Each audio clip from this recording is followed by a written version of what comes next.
Celebramos nesse domingo, no nosso país, a solenidade de Todos os Santos, transladada do dia 1º de novembro, que este ano caiu numa segunda-feira, né? Nessa data.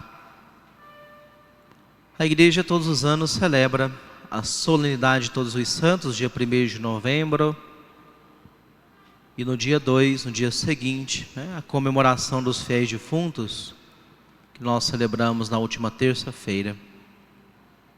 Essas duas celebrações litúrgicas nos colocam diante desse mistério grande que é a igreja. A igreja, de fato, é muito mais do que aquilo que podemos ver com os nossos olhos, tocar com nossas mãos. A igreja católica é muito mais invisível do que visível. É muito mais sobrenatural do que natural.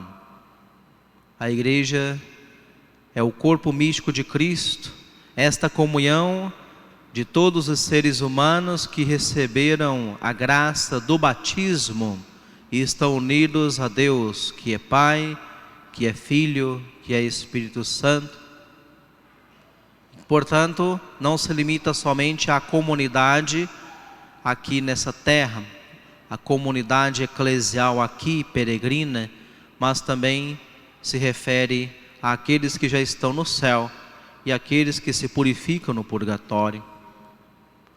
A solenidade de Todos os Santos celebra então a parcela da igreja católica que está no céu, os santos e santas, que ao longo dos séculos foram fiéis a Jesus Cristo e hoje já estão na glória, são vitoriosos, já estão recebendo o prêmio merecido por aqueles que venceram a batalha da fé.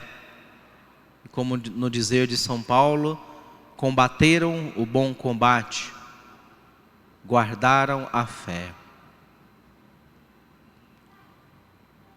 Na comemoração de todos os fiéis defuntos, nós então recordamos e rezamos por aqueles irmãos e irmãs nossos, a igreja católica que está no purgatório, a igreja padecente, diz o catecismo, igreja que padece, que se purifica, que sofre para purificar os seus pecados, para depois então poderem dignamente ir para o céu.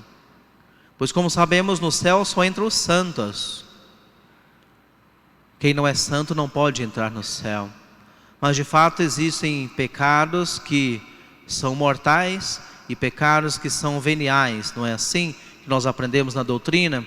Aqueles que cometem pecados mortais e não se arrependem deles, que voltam o seu coração para o mundo e rejeitam a Deus. Aqueles que conscientemente fazem o mal e permanecem contumazes no erro e morrem assim, esses então merecem a condenação eterna, que é o inferno. Mas aqueles que pecam com pecados leves, ou que cometeram pecados graves, mas se confessaram, se arrependeram deles antes da morte, não são santos ainda, porque tem muitas imperfeições, mas também não merecem a condenação eterna do inferno, não é assim? E Deus, que é justo, então, o que faz com eles? Não são grandes pecadores para ir para o inferno e nem são santos para merecer entrar no céu. Então, eles devem se dirigir a um estágio de purificação para pagar todas as suas dívidas. Isso nós chamamos de purgatório. As almas do purgatório, portanto, nós devemos, como igreja que somos, como irmãos que somos, rezarmos por eles, oferecer ao longo de todo esse mês, não só no dia 2 de novembro, mas ao longo de todo o mês de novembro, a igreja nos convida a rezar por eles, a oferecer a oração, a Santa Missa que participamos, o terço que nós rezamos, nossos sacrifícios, oferecer, sobretudo, indulgências plenárias, para que possam então o máximo de almas possíveis concluírem o quanto antes a sua purificação, entrarem no céu. É uma obra de misericórdia. É uma dinâmica própria de uma família que somos todos nós na igreja. Não nos preocupamos só conosco mesmos, mas com os irmãos que nós temos aqui nesse mundo e com os que padecem no purgatório.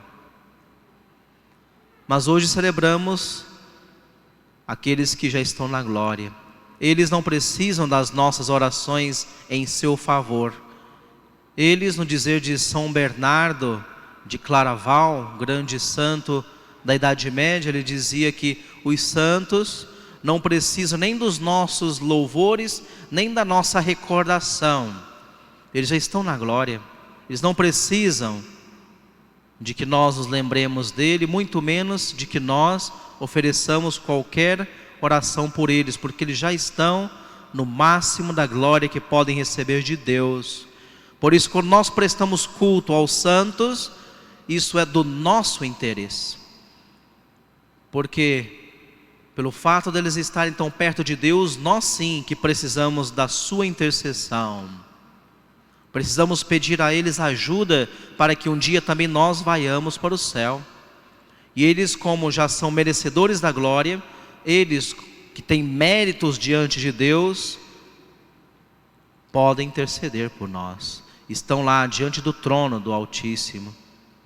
Como nos diz a palavra de Deus, a Sagrada Escritura, nós ouvimos um trecho do Apocalipse na primeira leitura, que fala justamente dos santos que estão nos céus.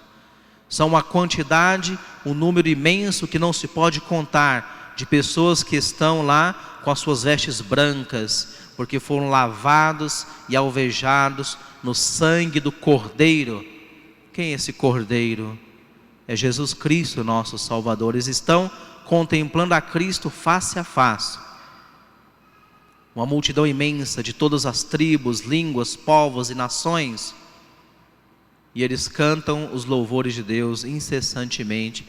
Como estão tão perto de Deus, podem rogar a Deus por nós. Isto é a intercessão, que existe no nível sobrenatural, mas também existe na nossa realidade humana, não é assim? A intercessão é algo supernatural entre nós, numa sociedade. Muitas pessoas que às vezes quando estão com alguém enfermo em casa, um parente, um amigo, e tem dificuldade de conseguir uma vaga no hospital, o que faz? Quando consegue, quando é possível, recorre à intercessão de algum médico amigo, um funcionário do hospital, liga, pede, olha, consegue uma vaga aí, facilita para mim uma entrada nesse hospital, para uma pessoa que precisa. Quando fazemos isso, estamos pedindo a intercessão a nível humano. As pessoas que estão com dificuldade de trabalho, muitas vezes pedem ajuda àqueles que estão já no mercado de trabalho, e até que ocupam cargos importantes, são chefes, gerentes, etc. Não é assim? Consegue para mim uma vaga nessa empresa, preciso trabalhar. Você está lá perto do patrão, leva o meu currículo, entrega nas mãos dele, porque o acesso a ele é difícil, mas você que está lá perto, mais próximo do que eu, pode ter facilidade de acesso. Me ajuda, intercede por mim. Isto é intercessão humana. Da mesma forma que pedimos a intercessão humana, podemos pedir também a intercessão sobrenatural dos nossos irmãos que estão na glória. E é valioso pedir a eles, porque eles merecem. Quanto maior a santidade da pessoa que está no céu, pois a santidade admite graus, tanto mais méritos ele tem diante de Deus.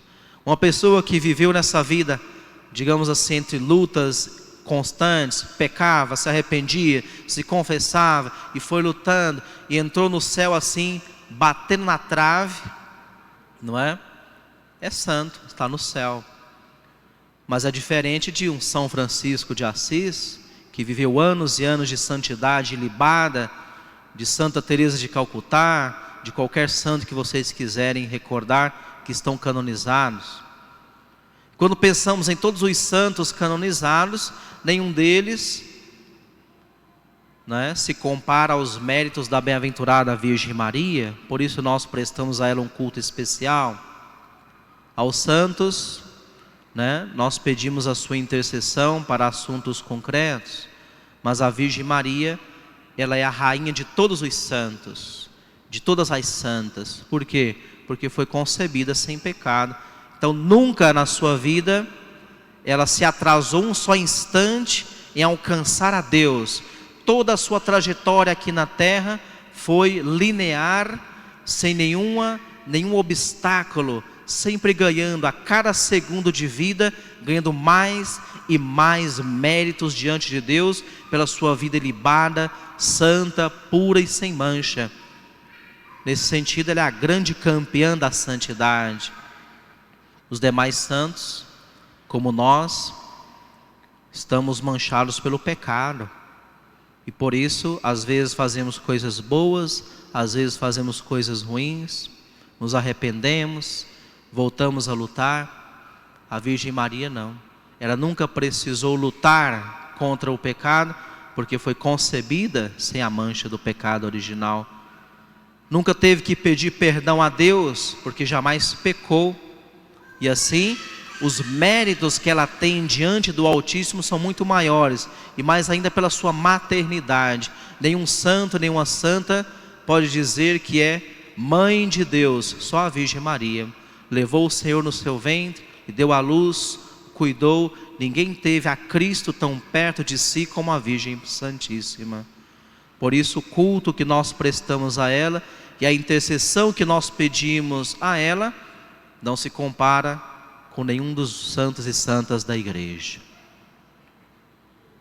Irmãos e irmãs, não percamos esta oportunidade de pedir sempre a intercessão desses heróis que são vencedores, que já alcançaram o prêmio, a vitória, para que também nós um dia alcancemos a união definitiva com Deus. Esta é a nossa meta. Nessa vida estamos de caminho, somos peregrinos. Vamos viver alguns anos, os que Deus nos permitir, alguns mais, outros menos. E no final, o Senhor fará esta avaliação do nosso coração. No Evangelho nós ouvimos as bem-aventuranças, que são alguns exemplos que Jesus nos dá daqueles que merecem entrar nos céus: os mansos, os puros de coração, os misericordiosos e assim por diante, os que sofrem perseguição por causa da justiça, os que choram. Todas as nossas lutas aqui na terra são avaliadas por Deus. Cada pensamento, palavra e ação nossa não escapa aos olhos de Deus, que atentamente nos acompanha e nos ajuda com a sua graça, para então nos conceder o céu. Ele quer que todos vayamos para lá. Depende de nós querer também ajudar a Deus a nos salvar. É São Paulo quem diz, né? É vontade de Deus que todos se salvem e cheguem ao conhecimento da verdade. Peçamos a intercessão daqueles que já venceram, para que um dia também alcancemos esse prêmio, que assim seja.